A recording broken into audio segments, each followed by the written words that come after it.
Imagine waking up tomorrow and discovering that money no longer exists. No cash, no bank accounts, no credit cards.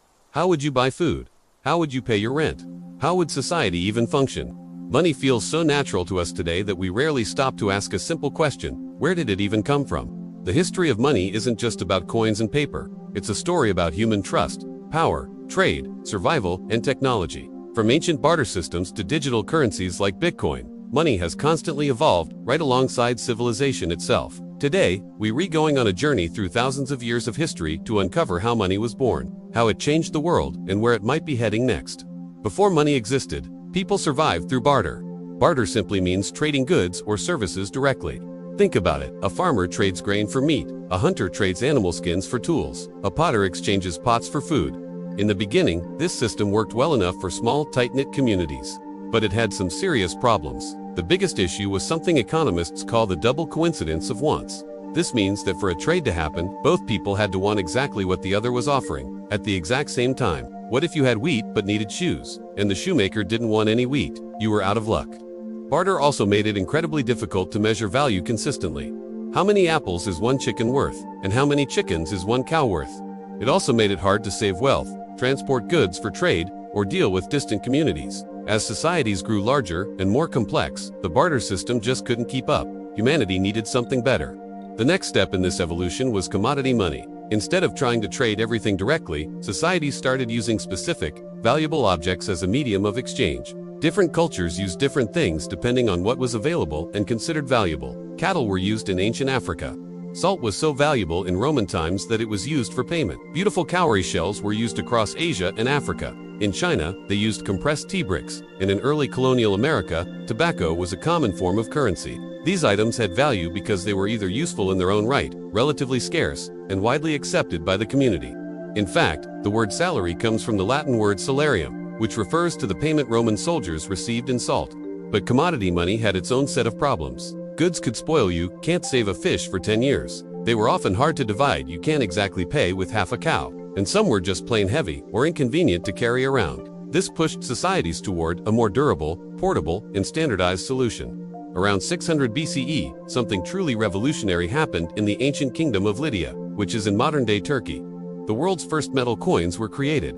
These early coins were made from electrum, a natural mix of gold and silver, and were stamped with official symbols by the rulers. This stamp was a game-changer. It guaranteed the coin's weight, purity, and value. For the first time ever, money was portable, durable, easily divisible, and completely standardized. The idea of coins spread like wildfire across the ancient world, to Greece, Persia, Rome, and beyond. Gold and silver became the dominant metals for coinage because they were rare, incredibly long-lasting, easy to recognize, and difficult to counterfeit.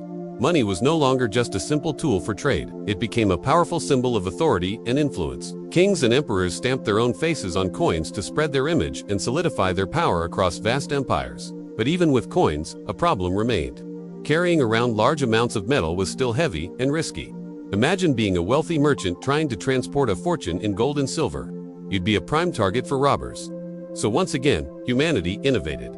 The solution: paper money.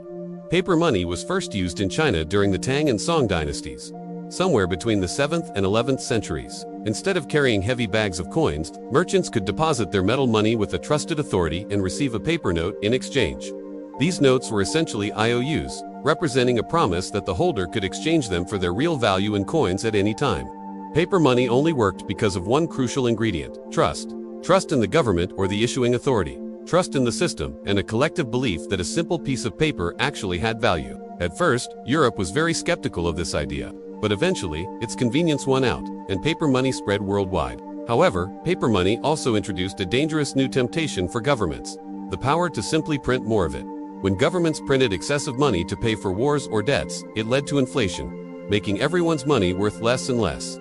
As global trade expanded, banks became absolutely essential. Banks allowed people to store their money safely, transfer funds across long distances, and, most importantly, they enabled lending and borrowing. This is where money started to become increasingly invisible. Instead of physical cash, wealth began to exist as numbers in a ledger, as bank balances on a screen, and as promises of repayment, which we call credit. Modern banking introduced a concept called fractional reserve systems. This means that banks can lend out more money than they physically hold in their vaults. This system helped economies grow at an unprecedented rate by making more capital available for investment, but it also made the financial system fragile. When that foundational trust collapses, like during a bank-run financial crisis, can follow. At this point, money was no longer just metal or paper, it was belief. For a long time, most paper money was backed by gold. This was known as the gold standard. It meant that governments promised that you could, in theory, exchange your paper note for a fixed amount of physical gold. But in the 20th century, especially after the enormous costs of World War I and World War II, countries began to abandon the gold standard.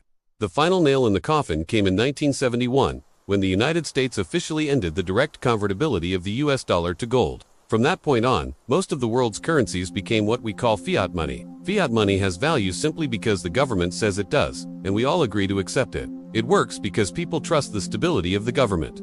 The legal system enforces its use for things like taxes, and societies collectively accept it as a medium of exchange. Today, almost all the money in the world, the dollars, euros, and yen, in your pocket is fiat currency.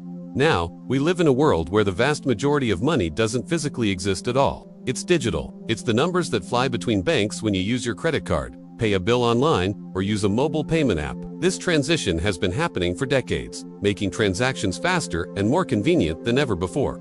Then, in 2009, a mysterious person or group named Satoshi Nakamoto released a white paper that introduced a radical new idea, Bitcoin. Bitcoin presented the world with decentralized money. It operates on a technology called blockchain, with no central bank or government controlling it. Some people see cryptocurrencies as the next logical step in the evolution of money, a truly global, digital, and free form of currency. Others see it as a risky, volatile, and unstable asset. In response, governments around the world are now exploring their own central bank digital currencies, or CBDCs. These would blend the efficiency of new technology with the stability and control of the traditional state-backed system. The story of money is far from over. It is constantly being written, every single day.